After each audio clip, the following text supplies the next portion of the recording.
안녕하십니까. 청소년 상담사 2급 자격시험 대비 상담 연구 방법론의 기초 제2회차 문제풀이 시작하겠습니다. 이번 시간에는 46번에서부터 마지막 60번 문제까지가 되겠습니다. 앞에 15문제를 좀 풀어봤는데 여러분들이 가장 기본기부터 잘 이해하시면서 여러분들이 문제에 접근해 주시기 바랍니다. 46번 문제 들어가죠. 자, 46번 문제는 다음 가설에서 사용된 변수의 종류를 옳게 나타낸 것은입니다. 자, 기역, 니은, 디귿이 있습니다. 교사의 지지가 높으면 집단 따돌림이 아동의 자아 존중감에 미치는 영향을 감소시킬 것이다 라고 했습니다.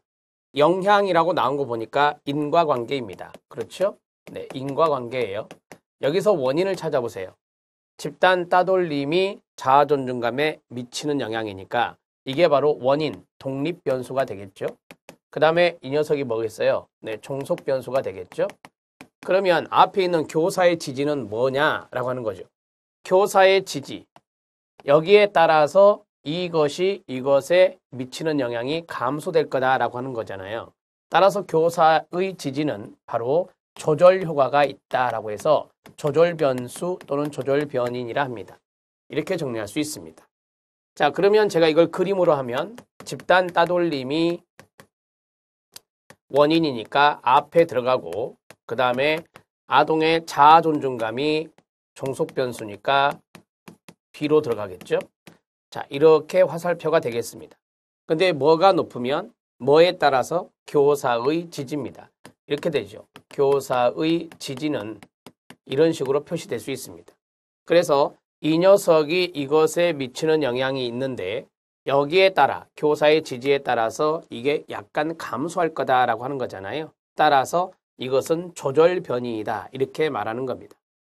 기역은 조절 변수, 니은은 독립 변수, 그 다음에 디귿은 종속 변수. 답은 4번이 되겠습니다. 이렇게 처리하시는 겁니다. 47번 문제 들어가겠습니다. 47번 문제 실험 설계, 실험조사 연구의 문제입니다. 다음 중 실험 설계에서 외생 변수가 종속 변수에 미치는 효과를 통제하기 위한 방법으로 옳지 않은 것은입니다. 자, 쉽게 말하면 외생 변수 통제입니다. 외생 변수 통제 또는 외생 변인의 통제를 말합니다. 외생 변인은 앞에서 제가 가외 변인이다 이렇게도 한다 했어요. 동의어입니다. 자, 해볼까요? 무작위 집단 할당 방법을 이용한다. 네, 무작위 할당 방법이 또한 동질성을 확보하는 방법이죠. 두 집단의 동질성을 확보하는 방법이고 외생 변수를 통제하기 위한 방법입니다. 자, 두 번째 동질적 집단 할당을 위해 동질의 동그라미요. 이미 앞에서 말씀드렸죠. 표본의 크기를 작게 한다. 이건 중요하지 않고요. 무작위 할당을 해야 되겠죠. 무작위 할당을 하는 것입니다. 자, 그 다음에 3번 사전에 집단의 특성을 파악하여 이질적 구성 요소를 어떻게 해라? 네, 최소화해야 될 것이다. 여러분, 이 외생 변수 통제는 동질성 확보, 두 집단 간의 동질성을 확보하는 것과 연관성이 있습니다. 동질성이 있으면 바로 이제 다른 가외적인 요소가 사라진다라는 측면입니다. 자, 미리 사전에 집단의 특성을 파악해서 이질적 구성 요소를 최소화해라. 이것도 동질성 확보가 되잖아요. 동질성 확보의 개념으로 이해하시면 되겠습니다. 자, 실험 집단과 통제 집단의 피실험자들을 동일 비율로 할당한다. 같은 비율로 할당하는 게 좋겠죠. 이것도 바로 동질성을 확보하는 노력입니다. 피실험자들을 대상으로 제비뽑기 방법을 이용하여 실험 집단과 통제 집단을 구분한다. 제비뽑기가 무작위라고 하는 것을 아시죠? 그리고 구분했다 그랬으니 무작위 할당이 되겠습니다. 자, 결론을 내드리면 무작위 할당이라는 방법, 이러한 방법은 외생 변수의 통제 효과가 있다. 외생 변인의 통제 효과가 있다. 이렇게 정리하시면 되겠습니다. 자, 됐습니다. 답을 해결하죠. 2번이 답입니다. 동질적 집단 할당을 위해서 무작위 할당을 하는 것이지 표본의 크기를 작게 하는 것은 상관없습니다. 47번의 답은 2번입니다. 48번 문제 들어갑니다. 48번 문제 근거 이론이 나왔습니다. 그라운디드 티어리라고 해서 질적 연구 방법 중에 하나죠. 질적 연구 방법 중에 하나가 근거 이론입니다. 근거 이론의 접근을 채택한 연구에 관한 설명으로 옳지 않은 것은 조사 과정에서 그렇죠. 조사자의 관점이 중요하죠. 주관적 관점이 들어가는 겁니다. 주관적 관점이 들어가는 거예요. 왜? 질적 연구 패턴이니까. 그 다음에 두 번째 자료 분석을 통해 그렇죠. 이론을 도출하는 데 관심이 있습니다. 귀납법을 쓰는 거죠. 예. 왜요? 네, 질적 연구니까. 자, 그 다음에 세 번째 일반화를 극대화하기 위해서 확률 표집이 선호된다. 이건 양적 연구입니다. 양적 연구가 바로 확률 표집, 표본조사, 일반화 이런 거거든요. 3번 탈락입니다. 비구조화된 인터뷰, 면담, 그 다음에 관찰. 제가 그랬죠. 비구조화된 면담은 개방형 질문을 사용한다고 앞에서 말씀을 드렸습니다. 사용함으로 자료의 체계화가 중요할 수 있습니다. 맞습니다. 조사 연구 상황에서 조사자와 조사 대상자 간의 상호작용이 반영될 수 있습니다. 네, 면담은 대면하니까요. 대면하기 때문에 네, 조사자와 조사 대상자 간의 상호작용이 반영될 수 있는 게 근거이론 접근 질적 연구 방법이 되겠습니다. 답은 3번입니다. 48번 문제는 쉬워요. 49번 문제 들어가도록 하겠습니다. 자, 49번 문제는 짧은 형태의 문제인데 한번 보십시오. 극단값이라는 게 있습니다. 여러분들이 아시는 대로 뭐 극단값은 양쪽을 우리가 극단 정도라고 볼 수 있죠.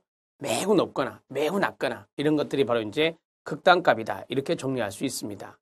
자, 이거를 좀 통계적으로 기대 영역 바깥쪽의 관측값이라고 합니다.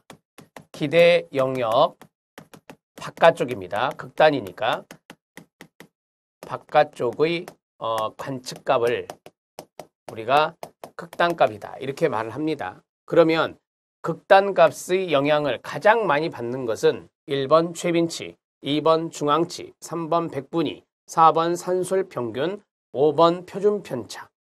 아무래도 산술평균이 가장 많이 영향을 받을 겁니다. 산술평균 아시잖아요. 모든 점수를 합산해서 사례수로 나누는 게 평균입니다. 따라서 이 평균이라고 하는 것은 극단값에 영향을 받는다. 이렇게 정리하시면 돼요. 자, 여러분들이 아시는 대로 이 극단값이 높고 극단값이 낮다. 우리가 기대 영역 바깥쪽에 있는 관측값이라고 그랬잖아요.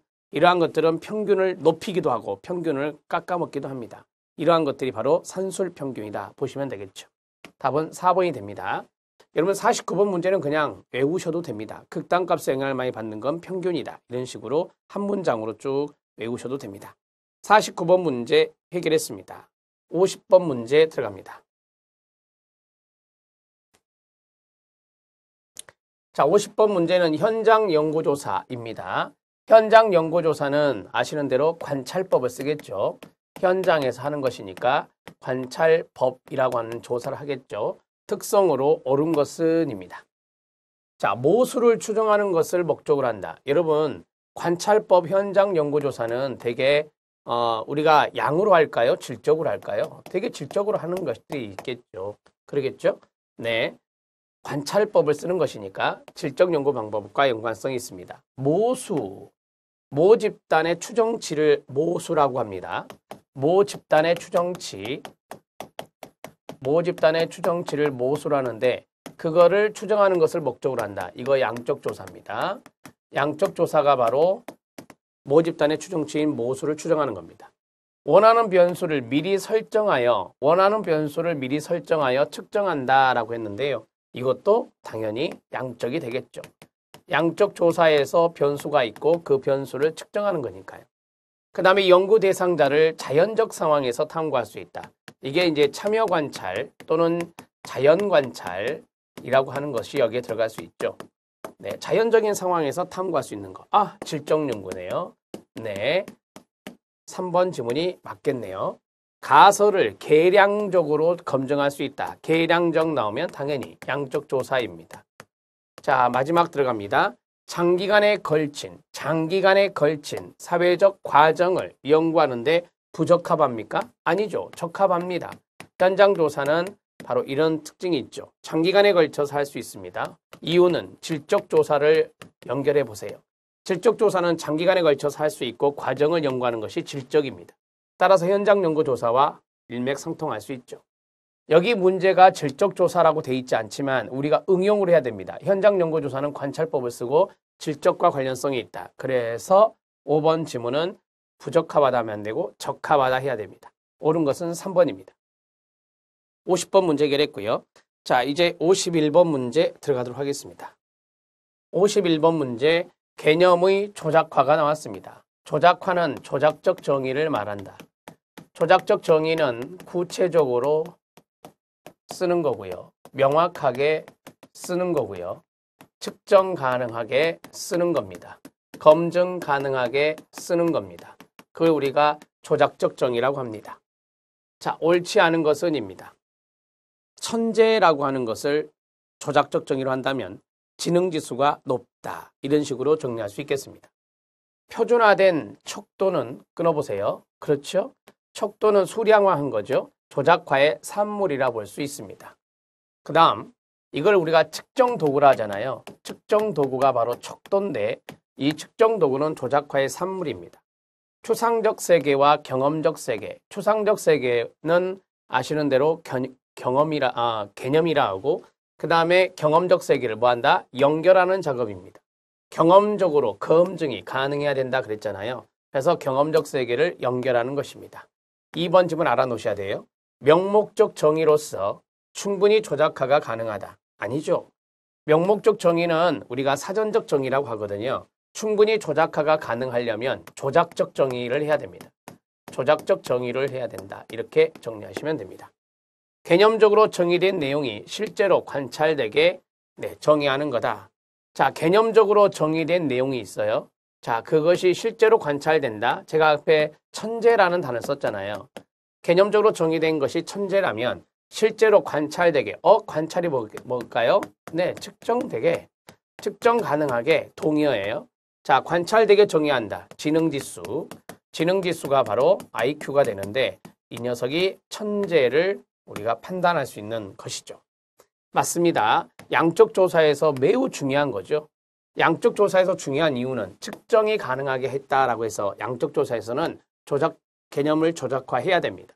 그게 만들어진 표준화된 척도가 되는 거고요. 이렇게 정리하시면 되죠. 답은 3번입니다. 51번 문제 해결해 드렸습니다. 52번 문제 들어갑니다.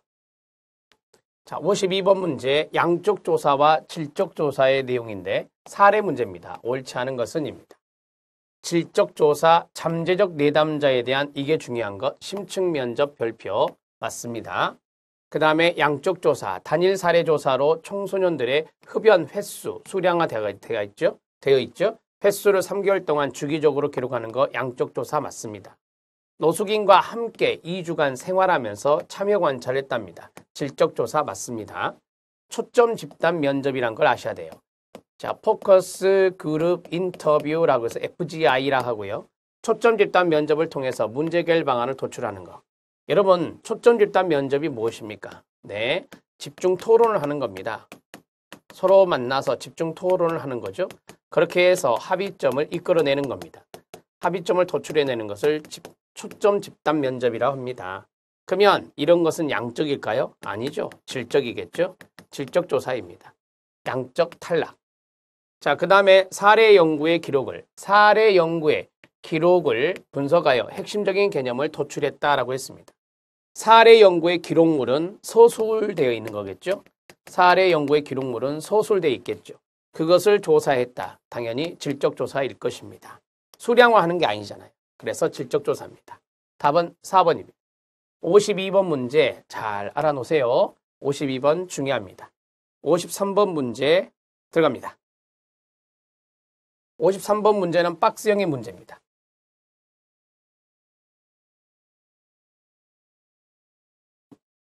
(53번) 사회과학에서 추천되는 패러다임 중에 하나가 해석주의라는 게 있습니다. 해석주의 하면은 질적과 연관성이 있어요. 자, 그러면 실증주의라는 게 있습니다. 실증주의라고 하는 것이 있는데 이 실증주의는 바로 양적과 연관성이 있습니다. 자, 옳은 것을 모두 고른 것은입니다. 첫 번째, 말이나 행위, 행동의 사회적 맥락을 고찰한다. 네, 해석주의입니다. 질적으로 가시는 게 더 빨라요, 여러분. 그 다음 일반화를 전개하는 것이 중시된다. 일반화가 어렵겠죠, 해석주의는. 이건 실증주의가 됩니다. 양적입니다. 개인의 일상 경험을 해석을 합니다. 일상 경험의 가로 이해하는 것이 목적이다. 예, 해석주의죠. 네, 질적입니다. 맞습니다. 자, 현상의 원인을 객관적으로 측정한다. 객관적으로 측정하는 것은 실증주의다. 이렇게 보시면 됩니다. 따라서 실증주의는 양의 개념이고 해석주의는 질의 개념이기 때문에 이렇게 접근하는 게 가장 빠릅니다. 말, 행동, 사회적 맥락, 질적 연구입니다. 일상 경험, 해석, 이해하는 거, 네, 해석주의 질적입니다. 그래서 기억과 디귿이 맞아요. 답은 2번이 답이 되겠습니다. 53번 문제, 해석주의라는 것을 알아놓으셔야 됩니다. 자, 54번 문제 들어갑니다. 54번 문제, 종교, 분포, 곡선의 문제가 나왔고 옳은 것을 모두 고른 것은입니다. 종교, 분포, 곡선 간단하게 그려놓고 자, 좌우 대칭입니까? 종 모양입니까? 네, 맞습니다. 이렇게 좌우 대칭형이고 여기다가 동그라미 하나 치면 종이 되죠. 종 모양입니다. 맞습니다. 최빈값, 중위수, 산술 평균이 한 점에 일치한다. 그 점이 바로 여기입니다. 자, 여기가 바로 최빈값과 그 다음에 중위수와 산술 평균이 같은 데입니다. 그래서 평균 이퀄 중위수 또는 중앙치 이퀄 최빈치가 됩니다. 자, 표준 정규 분포의 평균은 0이고 표준 편차는 1이 됩니다. 평균은 뭐다? 0이고 하나, 둘, 셋, 하나, 둘, 셋. 여기가 플러스 1시그마, 2시그마, 3시그마, 마이너스 1시그마, 마이너스 2시그마, 마이너스 3시그마. 따라서 표준 편차는 1이 됩니다. 표준 편차는 1이다.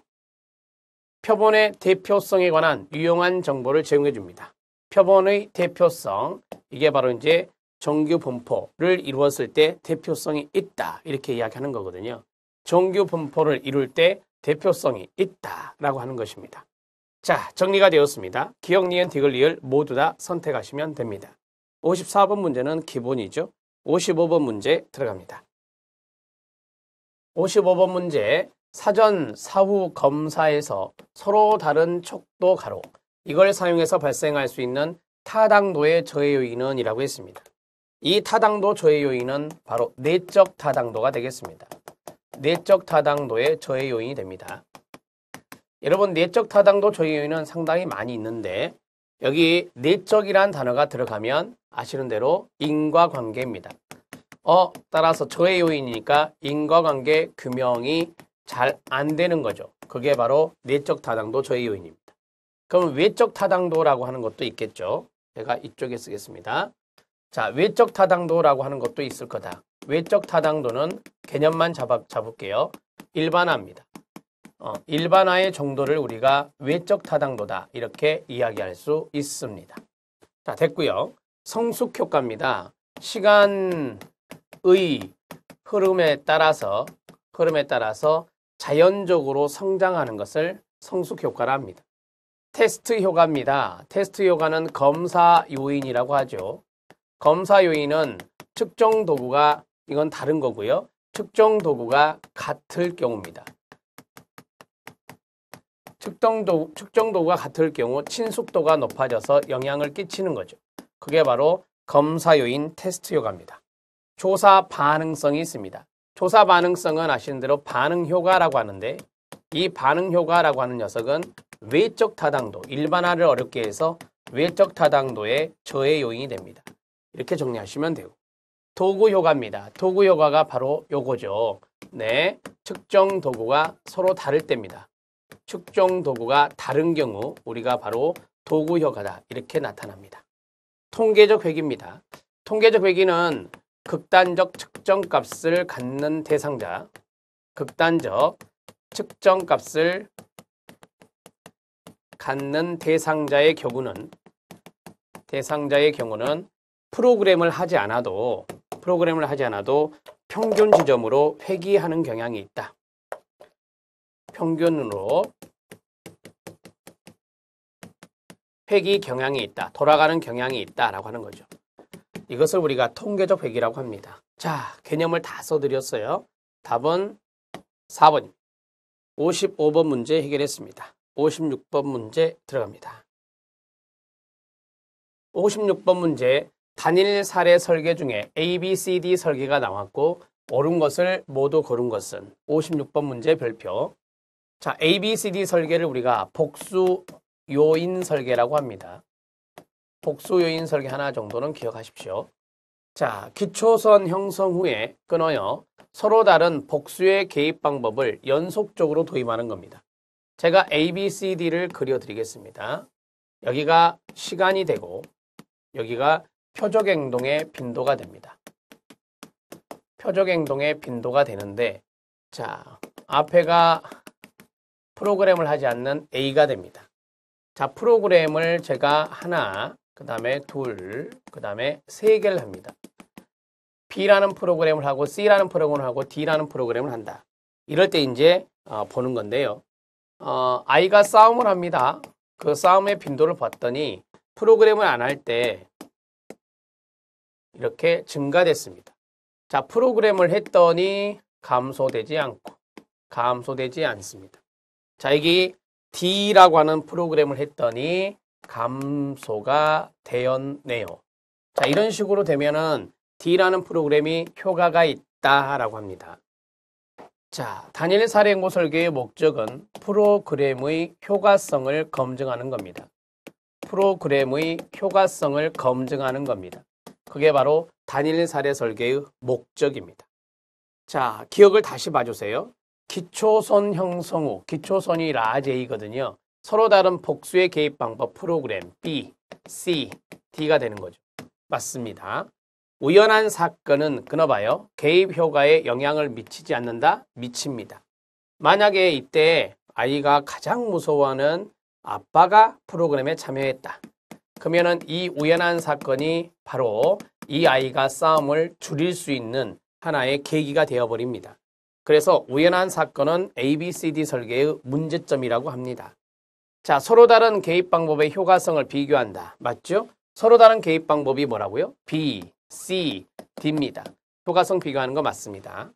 리을 보세요. 다중기초선 설계라는 게 있습니다. 다중기초선 설계는 이게 A, B, C, D하고 달라요. 복수요인 설계라고 그랬죠. 이거를 복수요인 설계, 복수기초선 설계라고 합니다.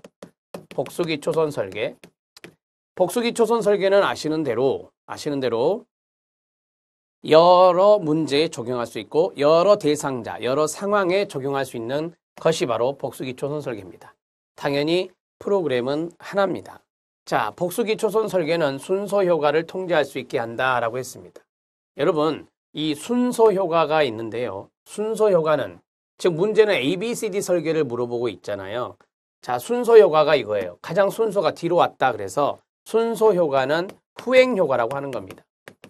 순서 효과는 뭐다? 후행 효과라고 한다. 이렇게 정리하시면 돼요. 동의어입니다. 그러면 다중기초선 설계는 순서 효과를 통제할 수 있게 한다. 결론적으로 말하면 틀렸는데요. 왜 틀렸냐면 지금 문제는 A, B, C, D를 물어봤는데 다중기초선 설계가 느닷없이 나왔단 말이에요. 그게 아니라 이렇게 해야 돼요. A, B, C, D 설계, A, B, C, D 설계의 문제점이 있다. 그 첫 번째가 저기 있었던 우연한 사건이고요. 우연한 사건이고 두 번째가 바로 순서 효과, 후행 효과라고 하는 순서 효과고 그 다음에 세 번째가 이게 넘어가는 걸 뭐라고 하냐면 2월 효과라고 하거든요. 요 세 가지의 문제점을 알면 됩니다. A, B, C, D 설계의 문제점은 이 세 가지가 있거든요. 자, 그래서 리얼 지문은 다중기초선 설계하고 이 순서 효과는 상관이 없어요. 그리고 통제할 수 있게 하는 것도 아니고요. 그래서 리얼 지문은 잘못되었다. 리얼 지문은 제가 맞게 고치고 싶으면 이 다중기초선 설계를 빼고 순서 효과를 통제하기 어렵다. 순서 효과가 나타나는 게 문제점이라 했으니까 그런 식으로 하면은 맞는 지문이 되겠죠. 자, 기억과 디귿이 맞아서 답은 2번이 됩니다.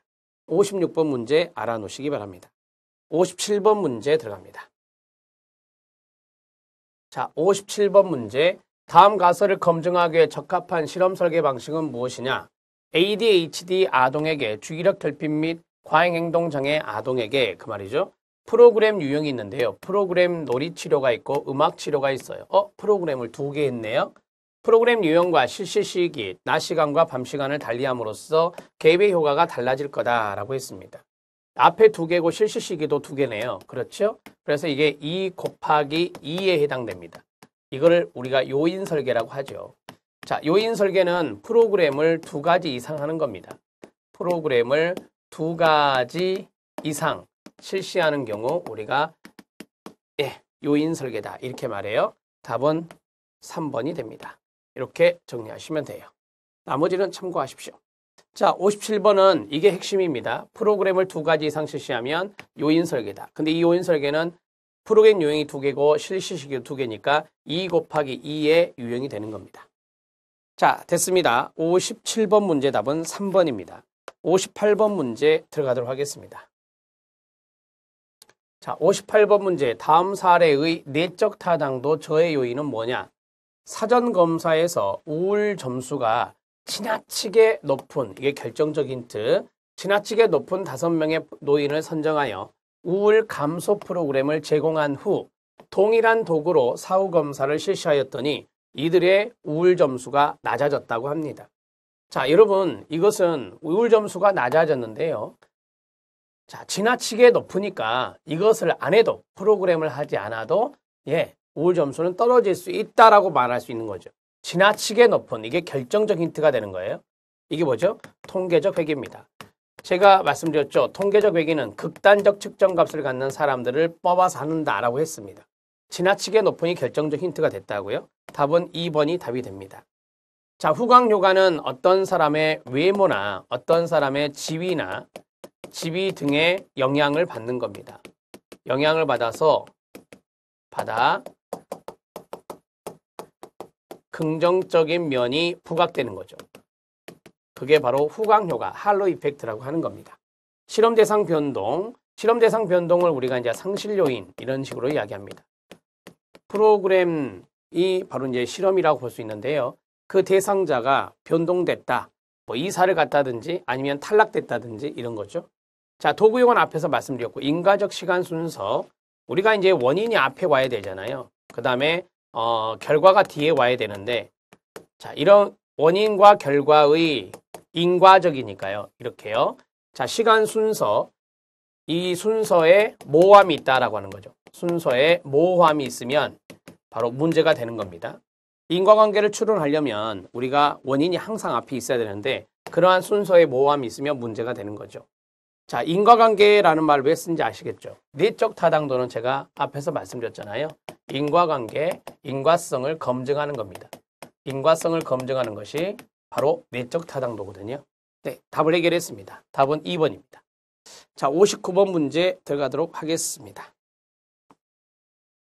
59번 문제, 다음 중 척도와 그 애가 옳게 짝지어진 것은입니다. 운동선수 등번호, 당연히 명명척도입니다. 명목이라고도 하고요. 노미널 스케일. 성적에서의 학급 석차, 당연히 서열척도가 되겠습니다. 온도계로 측정한 온도, 온도는 절대 0점이 아니죠. 등간척도입니다. 지능검사로 측정한 지수, 지능지수, 지수로 끝나면 제가 뭐라고 그랬죠? 등간이다. 이렇게 말씀을 드렸습니다. 비율척도 아닙니다. 자, 비율척도의 사례는 연령, 키, 무게,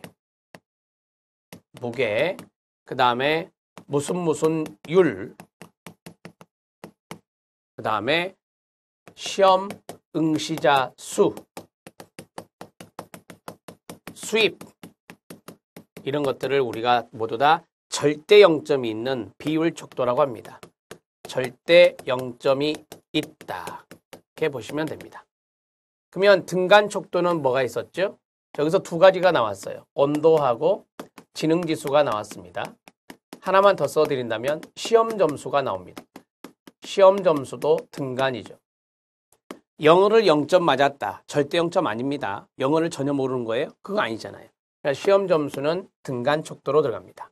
기억, 니은, 디귿 1번이 답이 되겠습니다. 자, 마지막 60번 문제 들어갑니다. 60번 문제 별표.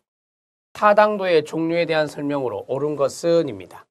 자, 1번 지문부터 보죠. 구인 타당도, 공인 타당도, 애연 타당도, 내용 타당도, 차별 타당도가 있습니다. 검사자가 또는 검사가가 측정하고자 하는 이론적 개념 동그라미. 이론적인 개념을 검사해서 측정하는 정도다. 제가 이거 개념 타당도가 구인 타당도와 동의어라 그랬죠? 네, 1번 지문 맞습니다. 2번 지문 들어갑니다. 검사 점수와 예측의 동그라미요. 예측 행동 자료가 일정한 시간을 두고 수집된다라고 했습니다. 그게 바로 뭐죠? 애연 타당도입니다. 자, 2번은 애연 타당도를 쓰시면 돼요. 예측이 결정적 힌트가 됐어요. 애연 타당도.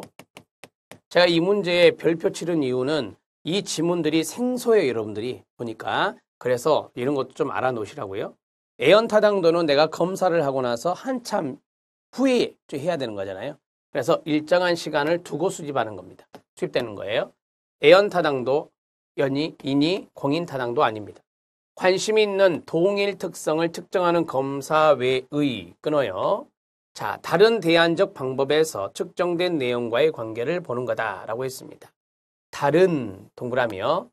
자, 어떠한 그 특성을 보는 거다. 개념을 보는 건데요. 특성을 제가 개념으로 바꿔서 생각하면 쉽다 그랬잖아요. 자, 이 개념이 있는데 개념을 측정하는 검사 외에 다른 대안적 방법에서 한다. 이렇게 했잖아요. 그러면은 다른 방법이다. 그 말은 다른 개념을 보겠다는 거예요. 그래서 이 3번 지문 잘 알아놓으세요. 애연 타당도는 아닙니다. 그래서 차별적 타당도, 차별 판별 타당도라고도 하죠. 이렇게 정리하시면 됩니다. 자, 애연 타당도 탈락. 그 다음에 특정한 도구의 정확성에 대한 평정이다 라고 했는데요. 여러분들 내용 타당도라고 하는 것을 제가 말씀을 드렸었잖아요. 우리가 이제 특정한 도구를 보는 게 아니라 이렇게 보는 거죠. 내용 타당도는 연구자가 제작한 것.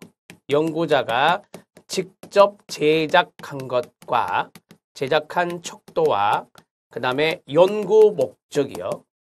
연구 목적. 이 두 가지가 딱 맞아떨어져야 됩니다. 이 두 가지의 정확성이죠. 정확성. 그것을 우리가 내용 타당도라고 합니다. 내용 타당도의 개념을 아셔야 됩니다.